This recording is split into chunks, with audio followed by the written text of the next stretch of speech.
Drop your city in the comments below. And if you're new here, hit that subscribe button and follow this story all the way to the end because this one is going to stay with you.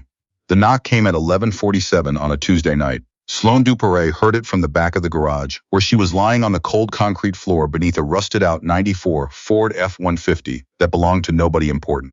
Just another job she'd stayed late to finish. Because the customer needed it by 6 in the morning, and because saying no had never come easy to her.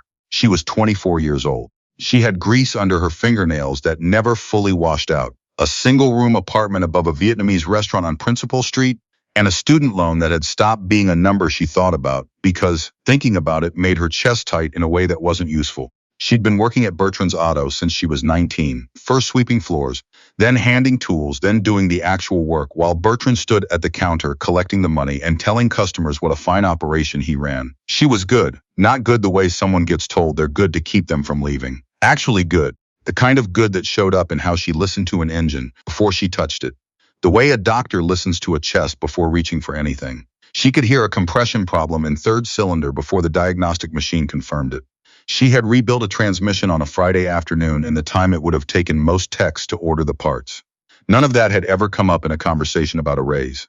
The knock came again, harder this time, the kind of knock that has weight behind it. Sloane slid out from under the truck, grabbed the rag off the floor, not because it helped, just habit, and walked toward the bay door. The garage was officially closed. Bertrand had a sign laminated bolted to the wall above the phone, no surface after 6 p.m. No exceptions. He had said this to her personally on 3 separate occasions, which was 2 more times than anything else he had ever said to her personally.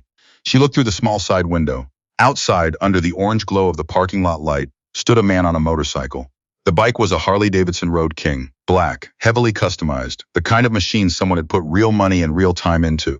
It was idling rough, missing on one side, a sound she could identify without stepping outside. He was big, leather vest, the kind with patches. She could see the top rocker from where she stood, Iron Saints MC.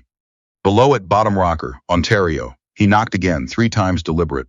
Sloane stood there for a moment. She thought about the sign. She thought about Bertrand. She thought about the fact that Bertrand went home every night at 5:45 and didn't answer his phone after 7, and that if she didn't open this door, this man was going to be stranded in a parking lot in Hawkesbury at midnight with a bike that was running on 1.5 cylinders. She opened the door. He was older than she expected up close. Mid-50s, maybe. Gray in the beard, lines around the eyes that had been put there by weather and not by comfort. He was wearing a plain white t-shirt under the vest despite it being October, and he held his helmet in one hand like it weighed nothing. "Heard you were still in," he said. His voice was even. Not threatening, not pleading, just a statement. "Officially, we're not," Sloane said. "But I'm here. What's going on with it?" He glanced back at the bike. "Started misfiring around Castleman. Got worse the closer I got to town. Thought I could make it to Kingston tonight." She walked past him without being invited and crouched beside the Road King while it was still running. She put her hand near the left exhaust pipe and felt the pulse. Then the right. She stood back up. "You running on the original fuel from whenever you last filled up?" He looked at her. "Filled it myself." "Thursday where?" He told her the station. She knew it. Old pumps, underground tank that had been flagged twice by inspection. She didn't say that part yet. "Pull it in," she said. "I'll take a look." His name was Reginald Savard.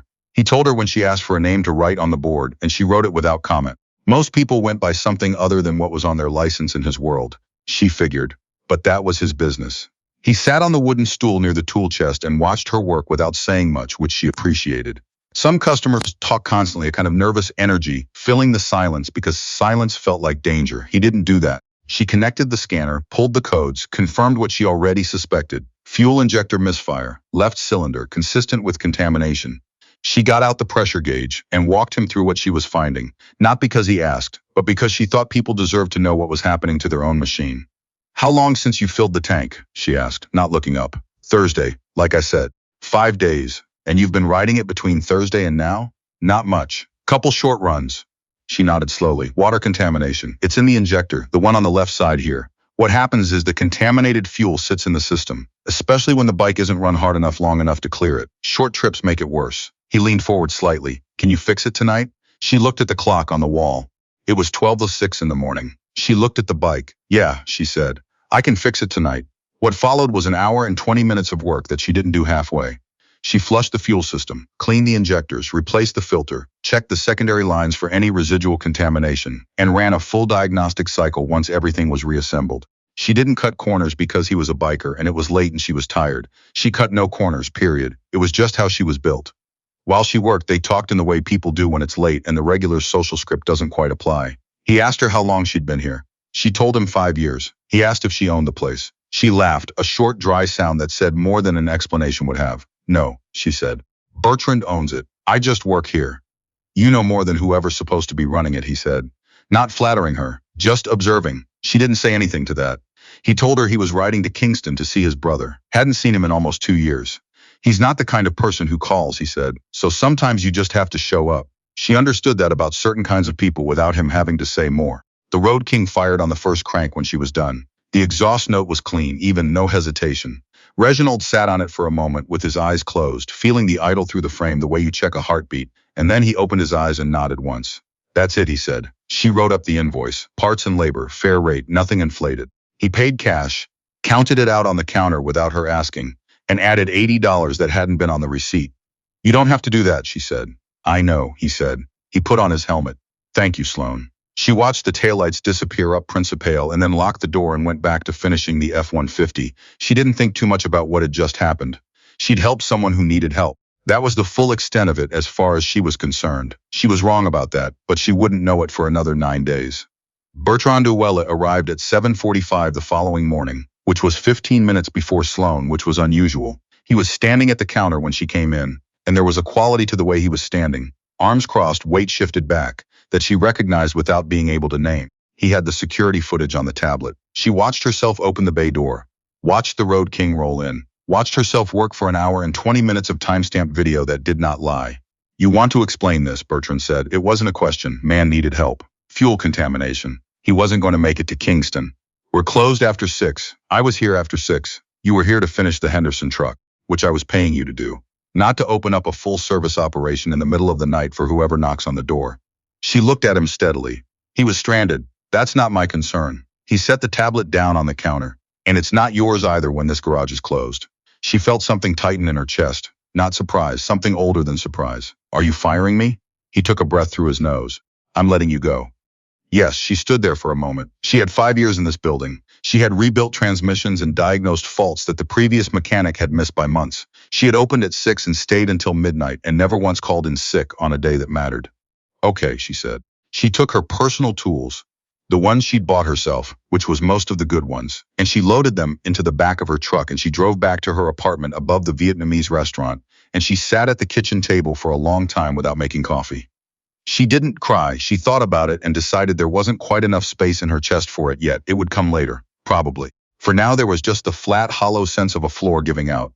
She was thinking about rent, about whether the timing was survivable, about who else in Hawkesbury was hiring, and whether any of it added up. She was not thinking about Reginald Savard. She was wrong about that too. 9 days after the Road King left her parking lot, her phone rang with a number she didn't recognize. She almost didn't answer. She answered. The voice on the other end said his name was Victor Savard. He said he was calling from Montreal. He said he was sorry to bother her and that he'd gotten her number from his brother, and that his brother didn't give out numbers. So he hoped she understood how seriously that should be taken. She sat up straighter without meaning to Victor Savard. The name she hadn't connected until he said it. Savard 8 Phil's Automotive Group. The chain of 22 full-service dealerships that stretched from Ottawa to Windsor. The company that had been in every trade publication she'd ever read, mostly in articles about expansion.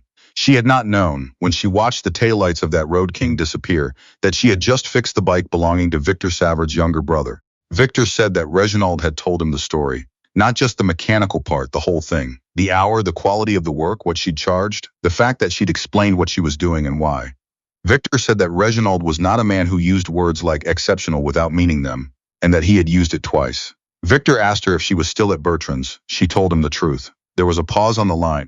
He fired you for fixing Reginald's bike, Victor said. He fired me for opening the garage after hours without authorization, she said, because she was fair about things even when she didn't have to be. Another pause. Shorter this time. I'm going to ask you something, Victor said, and I want you to think about it before you answer, because it's not a small thing. She waited. We're opening a new location in Embrun in the spring. Right now, we don't have a service manager for that shop. I've been looking at candidates for 4 months, and I haven't found one that I'd trust to run it the way it should be run. He paused again. Reginald said you'd be honest with me if I called. So I'm asking, is this something you'd want to talk about? Sloane looked around her kitchen. The coffee that had finally gotten made, sitting in a chip mug. The stack of bills on the counter that had not moved. The window that looked out onto a back alley where someone had left a couch. Yes, she said. I'd want to talk about it. They met in Ottawa 2 weeks later. Victor Savard was not what she expected, though she realized afterward that she'd had no real basis for expecting anything. He was in his early 50s, neat, unhurried. He had the same quality his brother had, that of someone who said the thing he meant and waited for a real answer. He brought in his head of operations, a woman named Sylvain Tremblay, who had been with the company for 11 years and who asked Sloane technical questions for 40 minutes without apology. Sloane answered all of them correctly, and Sylvain made a note each time without expression, which Sloane decided to read as positive. At the end of the interview, Victor asked her what she thought Bertrand's biggest mistake had been. She thought about it honestly. Not the sign, she said. The sign was just a policy. His mistake was building a business on one person's competence and then making sure that person never had any stake in it. Victor looked at Sylvain. Sylvain looked at her notes. Why did you open the door? Victor asked. She'd been waiting for this. Not preparing an answer, just knowing it would come. The way you know a question is underneath everything else someone is asking. Because he needed help, she said, and I could give it. And turning away from that, I don't know how to explain it as a calculation. It just wasn't something I was going to do. Victor nodded once. She got the offer letter on a Friday, benefits, salary that was nearly double what Bertrand had been paying her, full autonomy over the service floor at the Embrun location, with Sylvain as her direct contact. She read it 3 times. Then she called her mother in Rockland and didn't entirely hold it together on the phone. And her mother, who had watched her leave for Hawkesbury 5 years ago with 2 bags and a set of borrowed tools, told her that she had known all along, which Sloane doubted but chose to believe. She moved to Embrun in February. The shop bothered to hide it. The shop opened in April. She hired 4 technicians, all of them younger than her, all of them slightly uncertain of what to make of a 24-year-old woman running the service floor until they saw her work, after which the uncertainty went away. In the first month, the customer satisfaction rating for the Embrun location was the highest in the Savard A. Phil's network. In the second month, it was still the highest. Victor stopped by unannounced on a Wednesday afternoon in June, not to check on her. She understood that after about 30 seconds. But because he was genuinely curious, he walked the shop the way Reginald had sat on the stool, watching without interrupting, and then he found her in the back going through a warranty claim on a transmission, and he said, Reginald wants to know if you'd look at the Road King again this summer. He says it's running a little warm. She looked up from the claim file. Tell him to bring it in on a Tuesday, she said. I'll be here. Victor smiled, small, genuine. He figured you'd say that, he said. Reginald showed up on a Tuesday in late July. He pulled the Road King into the bay, cut the engine, and sat there for a moment in the quiet. Then he swung off and held out his hand, and she shook it. You good? He said. She looked around the shop. Her name on the scheduling system. Her voice in the morning meeting. Her decisions on the floor every day. Yeah, she said. I'm good. He nodded. He didn't say anything about the night in Hawkesbury, and neither did she, because neither of them were the kind of people who needed to say the obvious thing out loud. What had happened had happened. She had opened a door when she didn't have to, and on the other side of it had been her own life, waiting. She pulled on her gloves and got to work.